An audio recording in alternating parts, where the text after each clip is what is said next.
Hello mga kausi!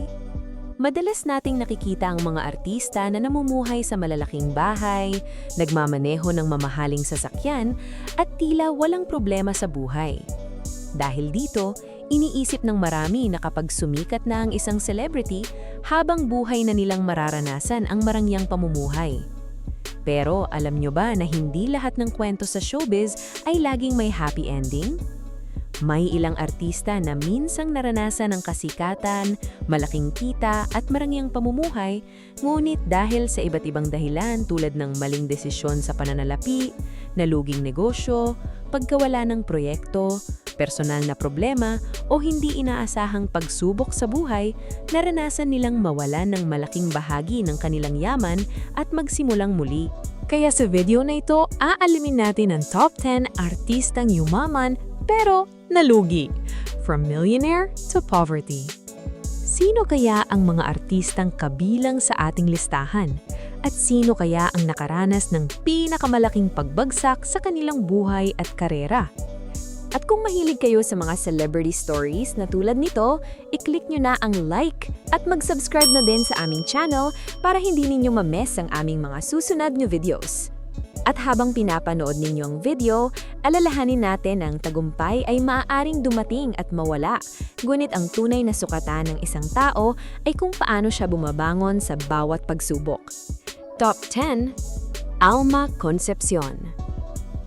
Para sa ating number 10 spot, narito si Alma Concepcion, isa sa mga kilalang aktres noong dekada 90 na mabilis na nakilala dahil sa kanyang kagandahan at mga pinagbidahang pelikula. Sa kasagsagan ng kanyang career, isa siya sa mga bagong mukha ng showbiz na inabangan ng maraming manonood at may malaking potensyal na mas lalo pang sumikat. Ngunit, nagbago ang takbo ng kanyang buhay nang malulong siya sa pinagbabawal na gamot.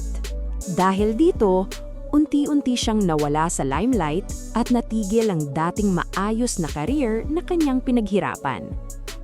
Sa halip na tuluyang sumuko, pinili niyang harapin ang kanyang mga pagkakamali at magsimulang muli. Nang mga sumunod na taon, naging bukas si Alma sa pagbabahagi ng kanyang pinagdaanan upang magsilbing babala at inspirasyon sa iba.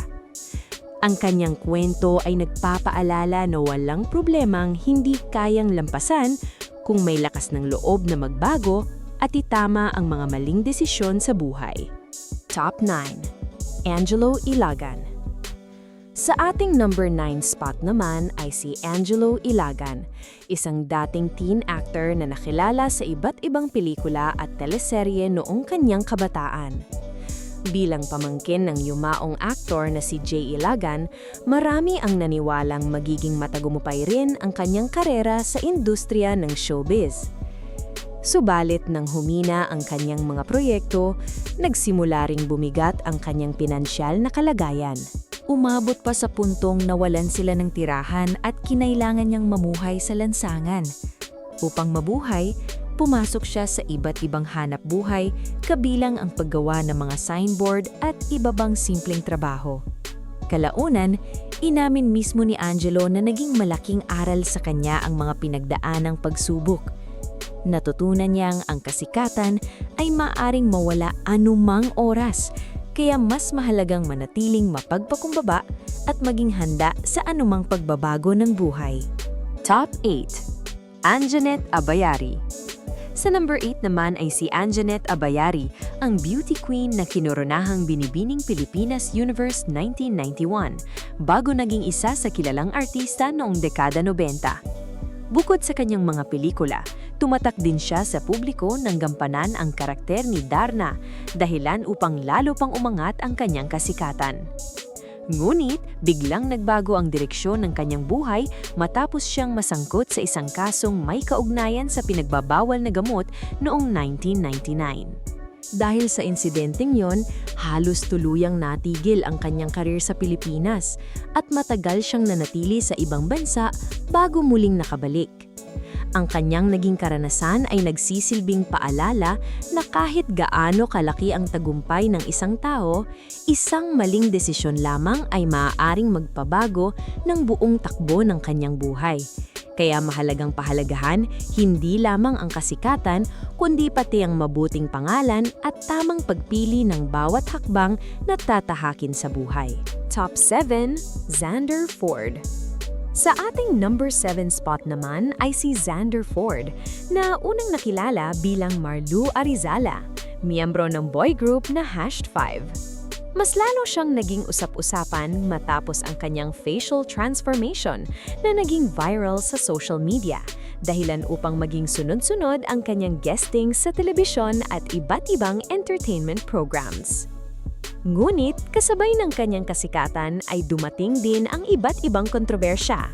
Nasangkot siya sa mga issue tungkol sa body shaming, personal na alitan at mga reklamo tungkol sa kanyang ugali na unti-unting nakaapekto sa kanyang imahe bilang isang public figure.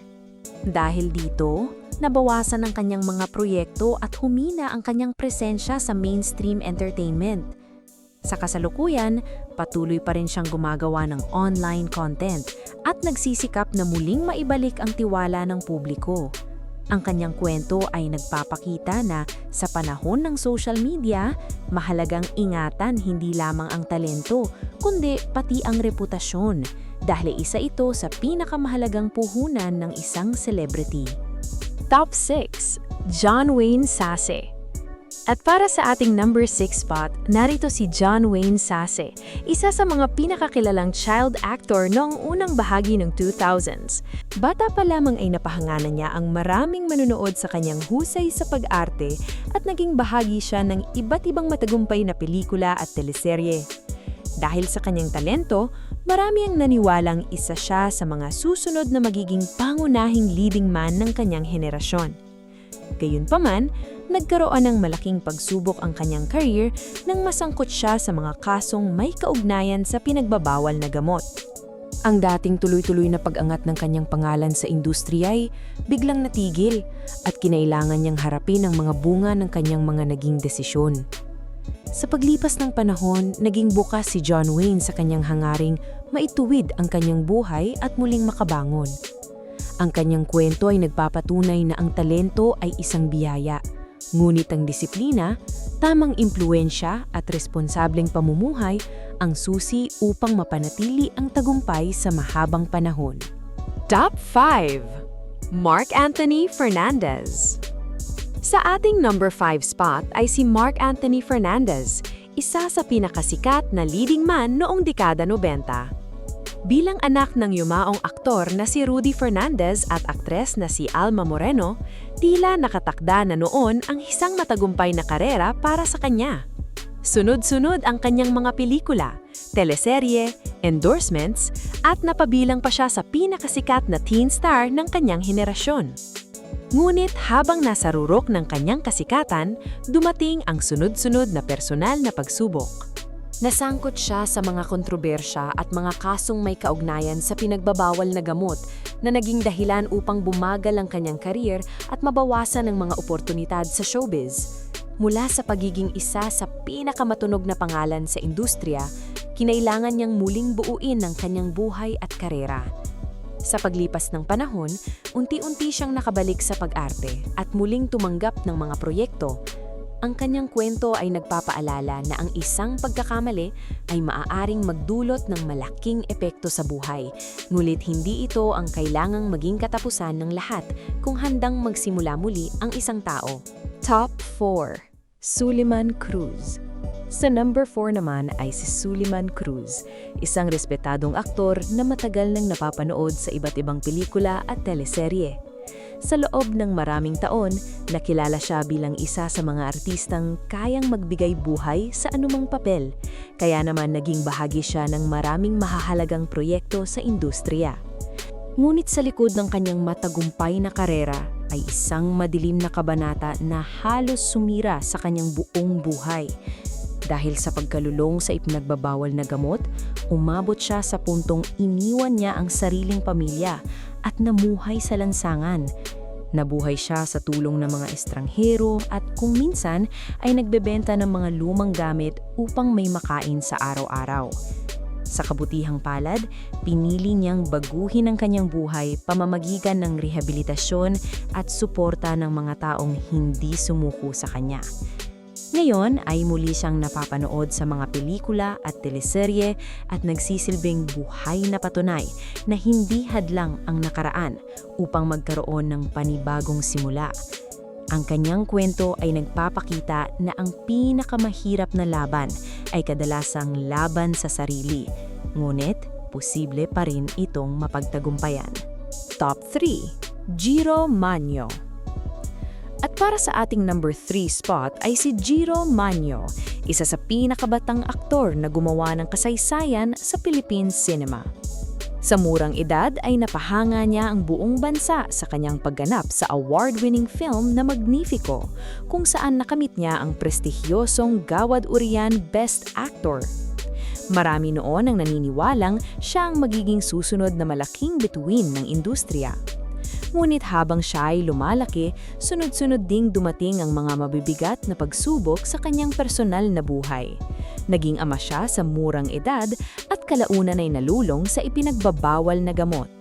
Noong 2015, naging laman siya ng mga balita matapos matagpuan sa Ninoy Aquino International Airport, umaasa lamang sa pagkaing ibinibigay ng mga empleyado at mga biyahero upang mabuhay. Sa halip na tuluyang sumuko, pinili ni Jiro na sumailalim sa rehabilitasyon at ituon ang kanyang buhay sa pagbabago. Sa kasalukuyan ay tumutulong siya bilang volunteer sa isang rehabilitation center upang hikayatin ang iba na huwag mawalan ng pag-asa. Ang kanyang kwento ay isang malinaw na paalala na ang tunay na tagumpay ay hindi lamang tungkol sa kasikatan, kundi sa tapang na bumangon matapos ang pinakamadilim na yugto ng buhay. Top 2. Dick Israel. Sa ating number 2 spot naman ay si Dick Israel, isa sa mga pinakakilalang action star at kontrabida noong dekada 80 at 90. Sa kasagsagan ng kanyang career, naging bahagi siya ng daan-daang pelikula at nakatrabaho ang halos lahat ng malalaking pangalan sa industriya. Dahil sa kanyang natatanging presensya sa harap ng kamera, naging isa siya sa pinakasikat na aktor ng kanyang panahon. Ngunit habang lumilipas ang mga taon, unti-unting nabawasan ang kanyang mga proyekto. Kasabay nito, ang lumalalang problema sa kalusugan at kakulangan sa regular na hanap buhay. Dumating pa sa puntong kinailangan niyang humingi ng tulong sa mga kapwa-artista at sa publiko upang maipagamot ang kanyang karamdaman at matustusan ang kanyang pang-araw-araw na pangangailangan. Bagamat pumanaw siyang hindi na muling naibalik ang dating marangyang buhay, nanatili siyang ginagalang ng maraming kasamahan sa industriya.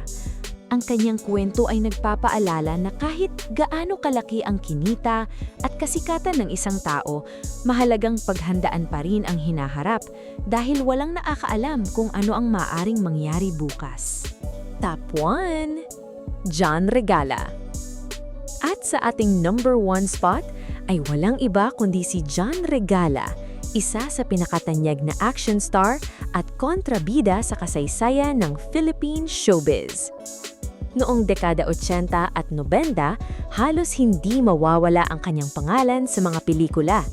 Kilala siya sa kanyang matitinding action scenes, matapang na karakter, at kakaibang karisma na naging dahilan upang maging isa siya sa mga pinakasikat na artista ng kanyang panahon. Subalit matapos ang maraming taon sa industriya, sunod-sunod na dumating ang mabibigat na pagsubok sa kanyang buhay. Dahil sa mga problemang pangkalusugan at matinding suliraning pinansyal, umabot siya sa puntong kinailangan niyang humingi ng tulong mula sa mga kaibigan, kapwa-artista at maging sa publiko upang matustusan ang kanyang pagpapagamot at pang-araw-araw na gastusin. Ang dating artistang namuhay sa kasikatan ay muling humarap sa napakahirap na realidad ng buhay. Hanggang sa kanyang pagpanaw noong 2023, nanatiling inspirasyon si John Regala sa maraming Pilipino dahil sa kanyang katatagan at pagiging bukas sa kanyang mga pinagdaanan. Ang kanyang kwento marahil ang pinakamalaking paalala sa ating lahat na ang kasikatan at kayamanan ay maaaring mawala sa paglipas ng panahon. Ngunit ang mabuting pangalan, tamang pagdedesisyon at paghahanda para sa kinabukasan ang tunay na kayamanang dapat ingatan. Ano sa tingin nyo mga kausi? Nagulat ba kayo sa naging ranking natin ng top 10 artistang yumaman pero nakaranas ng matinding pagbagsak sa buhay? Para sa inyo, sino ang may pinaka-inspiring na storya sa ating listahan? At sino pa ang ibang artista na sa tingin ninyo ay dumaan din sa matinding pagsubok sa buhay, ngunit nagawa pa ring bumangon? Sang-ayon ba kayo sa ating number 1 o mayroon kayong ibang kwentong gusto ninyong ibahagi? I-share nyo naman sa baba.